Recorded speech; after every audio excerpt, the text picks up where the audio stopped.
राधे राधे दोस्तों, जय श्री कृष्णा। जितना जरूरी होता है किसी व्रत को रहना, उतना ही जरूरी होता है उस व्रत का पारण करना। तो व्रत का पारण सही समय पर कीजिए, सही तरीके से कीजिए, तभी व्रत पूर्ण होता है।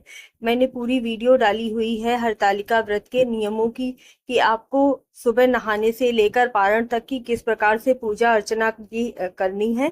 इसके पश्चात आपको ये वीडियो दिखा रही हूँ बनाकर कि किस तरह से आपको व्रत का पारण करना है। पूजा की भी मैंने स्पेशल वीडियो डाली हुई है, वो भी जाकर जरूर देखिएगा। चैनल को सब्सक्राइब जरूर कर लीजिएगा, वीडियो को लाइक जरूर कीजिएगा और ज्यादा से ज्यादा वीडियो को शेयर कीजिएगा। हरतालिका तीज का व्रत बहुत ही कठिन होता है। हमारी बहनें 30 घंटे तक व्रत रहती हैं, बिना जल पिए, बिना कुछ खाए, और उसके पश्चात व्रत का पारण करती हैं, तभी जाके व्रत उनका पूर्ण होता है। भोले बाबा आशीर्वाद देते हैं, माता गौरी प्रसन्न होती हैं और अखंड सौभाग्य का वरदान प्राप्त होता है।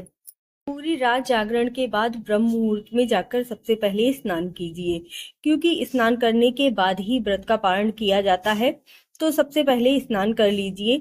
वैसे तो तृतीया तिथि का समापन 3:30 पर हो रहा है, परंतु ब्रह्म मुहूर्त में ही व्रत को तोड़ा जाता है। हरतालिका तीज का व्रत 30 घंटे का होता है, जिसमें माताएं बहनें प्यासी रहती हैं, और उसके बाद ब्रह्म मुहूर्त में ही कोई भी व्रत, किसी भी व्रत का पारण किया जाता है। अब हाथ में थोड़े से चावल ले लीजिए, पुष्प ले लीजिए।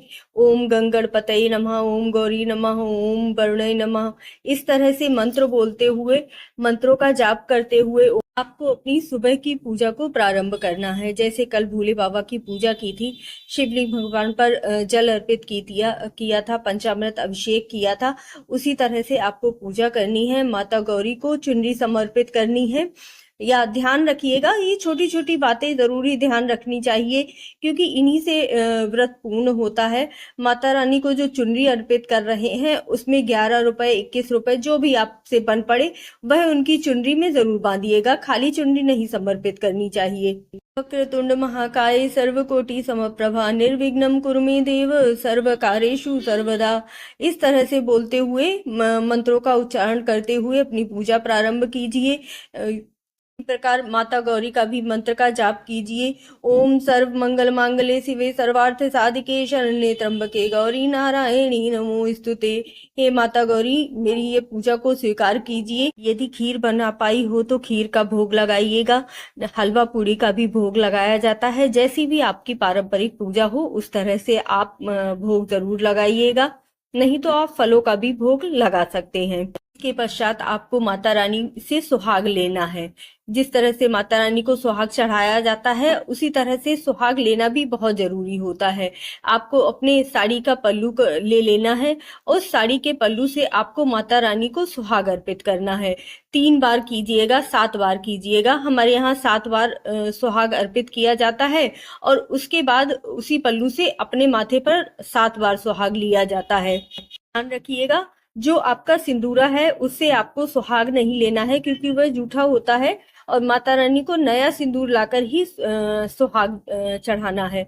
और जब आप पल्लू से सुहाग देंगे, तो माता रानी को सबसे पहले 7 बार सुहाग देंगे, उसके बाद उस डिब्बी से आपको 7 बार सुहाग लेना है।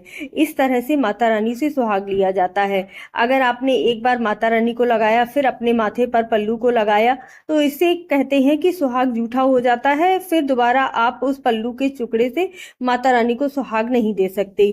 तो या तो आप ऐसा कीजिए कि पल्लू को एक साइड से कर करके सुहाग दे दीजिए, नहीं तो पहले माता रानी को लगाइए और उसके बाद फिर अपने माथे पर सिंदूर लगाइएगा।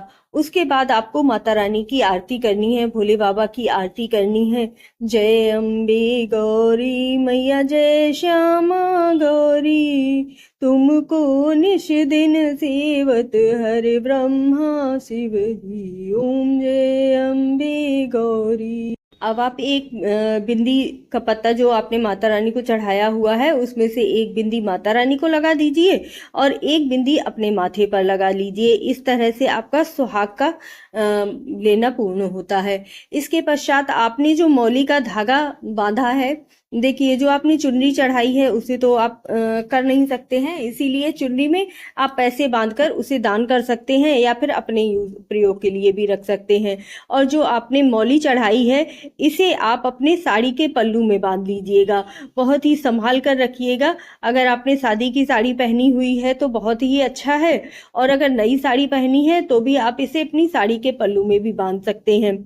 अगर आपको जब भी खोलना हो इस धागे को, तो आप अपनी ही अलमारी में कहीं बहुत ही संभाल कर रखिएगा, जहां पर आपके गंदे वस्त्र न रखे रहते हों, या बिना धुले हुए वस्त्र न रहते हों, नए वस्त्र रहते हों। इस तरह से इस धागे को रखिएगा।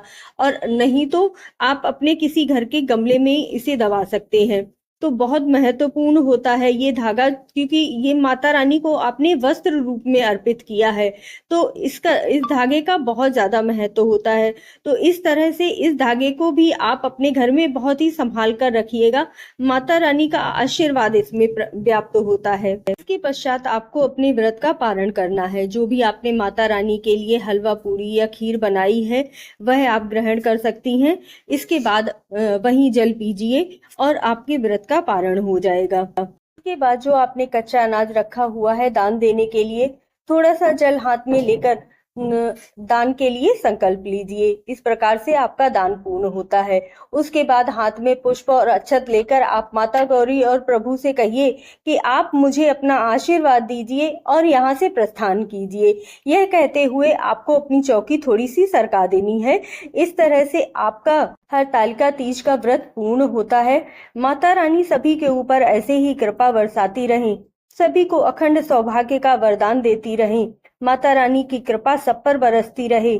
जय अम्बे मात की, जय भोलेनाथ की, जय श्री कृष्ण भगवान की, जय राधा रानी की।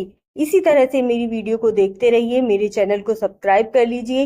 एक ही वीडियो बनाने में बहुत ज्यादा मेहनत लगती है, तो आप लोगों के प्यार की बहुत ज्यादा जरूरत है। जय श्री कृष्ण।